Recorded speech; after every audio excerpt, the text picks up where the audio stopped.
One of the great heroes of the Holocaust was Abba Kovner. He was a leader of the Vilna Ghetto partisans. He was also a hero in the War of Independence.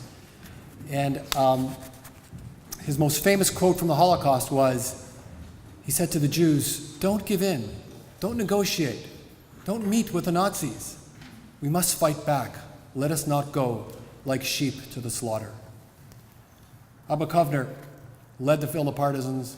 He escaped into the forest, and towards the end of the war, he was dressed up as a Nazi to disguise himself.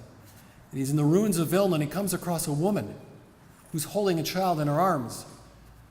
And Abba Kovner looks at the woman, and she becomes really afraid. And she says, "No, don't worry.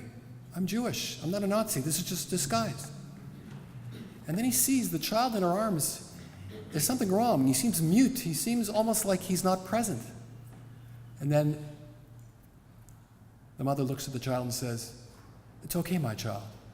You can cry now." And she looked at Abba Kovner and she said, "My 3-year-old child, we've been in hiding for 2 years.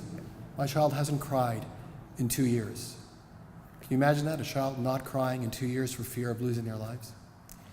Many years later, Abba Kovner used to tell his Holocaust stories to Jewish children in Israel, and he would always end up by saying, "Jewish children, it's okay to cry now. You won't lose your life for crying." Our next song is called Al Ela Ani Bochia. It's based on verses from Lamentations and Ezekiel. The words in English are, "Over these things I weep. Shall these bones yet live again? Al Ela Ani Bochia."